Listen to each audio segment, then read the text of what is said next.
Hello, you wonderful people. So for today's video, I wanted to start a kind of somewhat new series. It's kind of me kind of like testing the waters, trying something out. Something I like to call hero or villain. Basically, I take a character and basically just discuss, whether they fall under the category of hero or villain. Really, these are characters that it's very debatable which side of things they fall under. For today's episode, I figure I'd start off with I honestly call him a very controversial character, and that is Light Yagami. If you're not familiar with Light, he is the main protagonist, or at least the very least main character of the manga and anime series Death Note. Now, if you've never read or watched Death Note, really quickly to bring up basically the premise of the series, basically Light's a high schooler who finds a notebook called a Death Note that basically if you write anyone's name in this Death Note, they will automatically die. Basically, Light decides to use this to enact justice, to get rid of all the bad people in the world, and in a sense, eventually become a god to kind of rule this world with his thoughts of justice. That's me putting it very simply. Obviously, there's a lot more to the story than that. Like, I highly recommend, if you've never read the manga or watched the anime, I highly recommend you do one or the other. It's a very good series. Now, with that being presented about what the show is and what Light does, you might be like, well, how is he a hero when he's a villain? That's the point.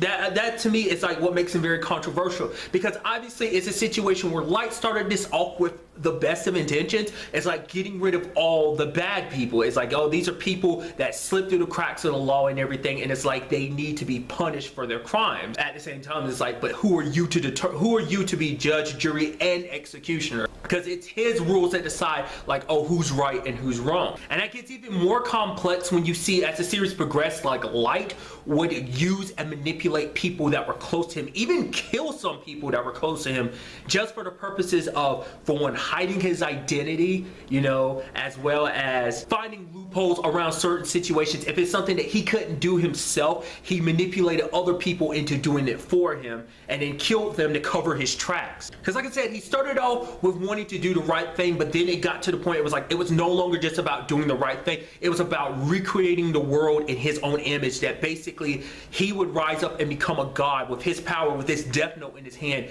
He can make anything possible. He can bring down judgment on anyone, anywhere. If you don't know about Death Note, there are limitations to what it can do. Once again, I highly recommend read the manga or watch the anime to kind of really fully understand what the Death Note is capable of, as well as its limitations. Because to me, a very interesting thing about Light is, like, if you take the series Death Note, depending on what perspective you look at, and it's something like, it's an argument that like I had with my cousin a little bit like years ago that's always stuck with me when it came to Death Note. Like, I referred to Light as the protagonist of the series, and she was like, wait, no, Light's not the protagonist, he's the antagonist. The protagonist of the series is L.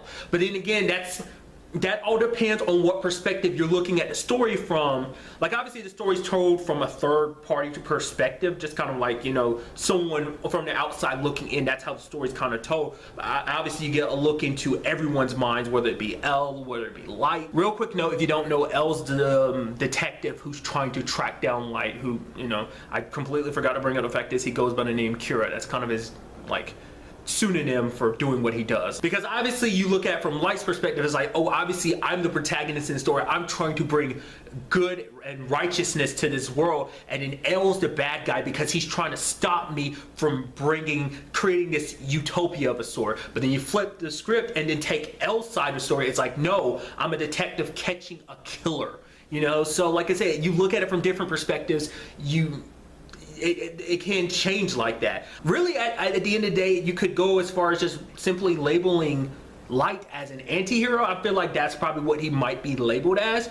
I mean, because like I said, he has the ideas of like justice and everything, but he obviously doesn't go about it the right way. He goes about it a very bloody, like I said, and controlling a manipulative way. Because for Light, the ends justify the means. No matter what he has to do, as long as it ends up to be like, oh, I'm creating this perfect world, then everything I'm doing, there's a purpose to it. If you've never listened to the podcast, you won't know this, but I say that phrase a lot, ends justify the means. Like, I've said it like a billion times to the point it's super annoying, but it applies to this situation too, which is something I constantly have to justify me saying that as much as I do. Because at the end of the day, that's what that comes down to. Like, everyone knows what light is doing is wrong. But that's the whole, I think that's kind of the message behind the story. It's like, it's a very philosophical question of like, once again, do the ends justify the means? Like, can you do a lot of terrible things as long as it comes out to say that there's good that comes from doing those terrible things? I mean, another thing too is, would it change your mind if Light didn't do the things he did? Like, I mean, not only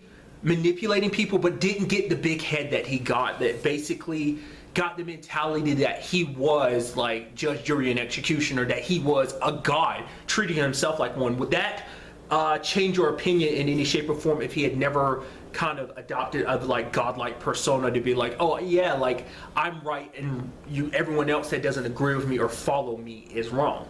I'd love to know in the comments down below. That's what this is about. This is kind of like getting your opinions about these sort of things. Like I said, this is me just trial running it, so obviously this is a little rough around the edges, so I do apologize.